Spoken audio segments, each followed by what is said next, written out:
Ces dernières années, les progrès en technique d'imagerie révolutionnent notre connaissance de Néandertal. Ce CT scan permet de distinguer un détail de moins de 4 micromètres, 60 fois plus puissant qu'un scanner médical. Et avec cette technologie, tout peut être observé, même ce qui est caché. Déjà, ça permet de regarder à l'intérieur des os, ce qui est super important parce qu'avant, c'était impossible à moins de casser l'os. Par exemple, selon la densité, on peut en déduire à quel point le membre était sollicité. Grâce aux 150 ossements ainsi numérisés en collaboration avec l'Université libre de Bruxelles, le squelette du dernier homme de Néandertal peut désormais prendre vie.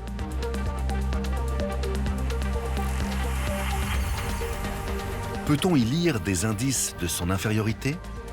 Serait-il moins fort que nous ou peut-être moins bien adapté? Pour le savoir, nous allons explorer la moindre parcelle de son corps et le comparer à celui de Sapiens. D'un point de vue global, ils étaient très robustes, vraiment forts et trapus.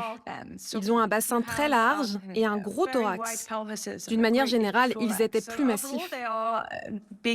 Si un humain a la même taille qu'un néandertalien, il donne l'impression d'être longiligne parce que les bassins sont plus étroits, les épaules plus étroites. Néandertal mesure en moyenne 10 cm de moins que le Sapiens de l'époque, mais le fait qu'il soit petit et trapu représente en réalité un gros avantage en Europe. Ce qui fait que pour les néandertaliens, ce côté petit et trapu, c'est une adaptation à l'époque où ils se sont adaptés au froid, qui a persisté pendant très longtemps. Et c'était une façon de conserver la chaleur, parce que plus on est longiligne, plus on disperse cette chaleur. Néandertal était bien plus préparé que nous à affronter les périodes glaciaires où le climat était hostile et les glaciers recouvraient tout le nord de l'Europe. Ce n'est pas le cas de Sapiens, dont l'anatomie est adaptée aux températures plus chaudes de l'Afrique. Et qu'en est-il des capacités physiques? Retournons dans le corps de Néandertal pour zoomer au niveau de l'omoplate. On découvre alors un indice saisissant. Sur l'omoplate des néandertaliens, il y a une sorte de grande crête qui montre que les insertions des muscles n'étaient pas tout à fait positionnées comme chez nous sapiens. Alors, on a expliqué ça comme une insertion musculaire qui donnait beaucoup plus de puissance et beaucoup plus de stabilité pour des mouvements de lancer. Et il n'y a pas que l'épaule. Sur l'ensemble du corps, les attaches musculaires des Néandertaliens sont plus larges, autant chez les hommes que chez les femmes. Entre Sapiens et Néandertal, c'est bien Néandertal qui avait les plus gros muscles. C'est vrai qu'on peut s'interroger sur la rencontre possible potentielle. Vous savez, ça a été une des hypothèses que, en fin de compte, les Sapiens, quand ils sont arrivés, sont affrontés avec les Néandertaliens. Quand on voit la différence de morphologie entre les deux, c'est pas évident du tout que les Sapiens n'auraient pas pris la pâtée. Sur le plan de la puissance, c'est clairement Néandertal qui gagne le match.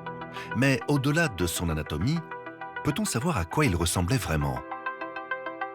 Aujourd'hui, les analyses ADN pratiquées sur les fossiles révèlent des détails inimaginables auparavant, comme la couleur de la peau, des yeux ou des cheveux. Et surprise, voici à quoi aurait pu ressembler notre couple de Néandertaliens. On imaginait toujours un néandertalien très poilu, sombre de peau. En réalité, les néandertaliens étaient vraiment très adaptés à des climats du nord. Ils avaient une peau claire, des yeux clairs et des cheveux qui pouvaient aller du roux au châtain clair. En revanche, les études qu'on fait sur ces sapiens très anciens, on se rend compte que c'était des véritables Africains, adaptés à un climat africain. Et donc, on a des peaux sombres. Il ne faut pas non plus imaginer un Néandertal vivant tout nu. Les archéologues ont trouvé des marques sur des os d'animaux prouvant que les Néandertaliens prélevaient la peau et la fourrure avec des outils aussi performants que ceux fabriqués par Sapiens. Des traces de foyers très anciens ont aussi été découverts, montrant que Néandertal aussi maîtrisait le feu. Ils vivaient dans un environnement et un climat très difficiles, avec des moments où le climat s'est détérioré brusquement. Ils ont dû faire face à des bouleversements considérables de leur environnement et s'adapter pour survivre, ce qu'ils ont réussi à faire pendant des centaines de milliers d'années.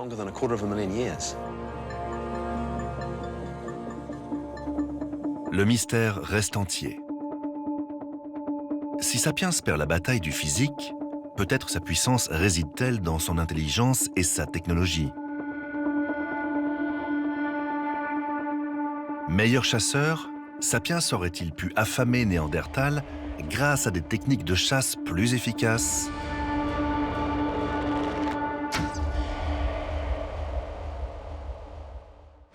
En 1996, à Schöningen en Allemagne, 8 lances sont retrouvées dans un état de conservation exceptionnel. Elles remontent à 300 000 ans. Ce sont les plus anciennes armes de l'histoire de l'humanité. Ces lances en bois sont stupéfiantes. Auparavant, on ne pensait même pas que c'était possible que ce soit l'œuvre de la lignée néandertalienne. Et pourtant, ce sont eux qui les ont créées. Ces armes témoignent d'une habileté exceptionnelle. Elles mesurent jusqu'à 2,30 m de long et restent extrêmement fines avec un diamètre de moins de 3 cm. Pour être encore plus efficace, leur pointe a été façonnée dans le tronc d'un épicéa, là où le bois est le plus dur. C'était des outils qui sont extrêmement élaborés, faits pour un but bien précis, qui ont été pensés avec des chaînes opératoires extrêmement complexes. Donc, qui nous montrent que ce n'était pas des singes améliorés, mais qui nous montrent vraiment qu'il y avait des capacités cognitives extrêmement importantes. Mais comment Néandertal utilisait-il cette arme? Et qu'est-ce que cela peut nous apprendre sur ses talents de chasseur? En Allemagne, Sabine Gaudzinski a reconstitué la scène du crime. Son point de départ, les ossements d'un daim vieux de 120 000 ans. On y trouve des perforations jusque-là jamais vues par les archéologues. Elles ressemblent aux traces laissées par une lance comme celle trouvée à Schöningen. Les perforations qu'on a observées sont caractérisées par des déchirures spécifiques dans l'os. Elles sont très différentes de celles qui sont d'ordinaire laissées par des morsures de carnivores. Pour tester sa théorie, une lance expérimentale semblable à celle de Schöningen est connectée à un ordinateur. Chaque perforation est analysée au micro-CT scan et ensuite comparée avec la blessure du daim. Sabine Gaudzinski et son équipe ont ainsi pu reconstituer avec précision l'angle avec lequel Néandertal a manié sa lance pour transpercer l'animal. À partir des micro-CT scans, on en a déduit que l'arme qui a tué l'animal n'a pas été lancée. Cette arme a été utilisée lors d'une confrontation directe. Mais une telle technique est exigeante. Un chasseur seul n'aurait pas pu autant approcher un animal aussi rapide. Il faut une stratégie et aussi l'action coordonnée d'un groupe. Encore plus pour du gros gibier. Ils chassent des gros animaux. Ils chassent des bisons, ils chassent des aurochs, ils chassent des mammouths de temps en temps. Tout ça avec des épieux. Ça nécessite l'approche. Ça veut dire probablement qu'ils devaient ruser, c'est-à-dire qu'ils vont faire des stratégies. Néandertal n'est pas seulement puissant. C'est aussi un stratège et ses talents lui permettent même d'affronter le plus monstrueux des adversaires, l'éléphant antique, une espèce aujourd'hui disparue qui était alors le plus gros mammifère d'Europe.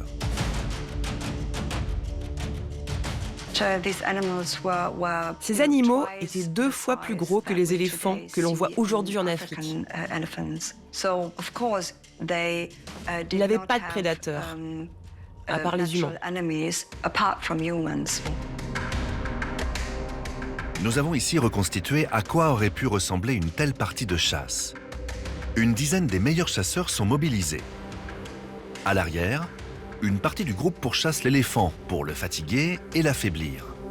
Certains crient pour effrayer l'animal, tandis que d'autres filent sur le côté et brandissent leur épieu pour piéger la proie le long du marécage, jusqu'à la chute. Quand ils tombent sur le côté, ils ne peuvent pas se relever. Et à ce moment-là, ils dégagent tout leur abdomen, et là, on peut facilement les terminer. Ils ont utilisé l'environnement comme piège naturel pour faciliter les captures des animaux. Et ça, c'est très, très intelligent.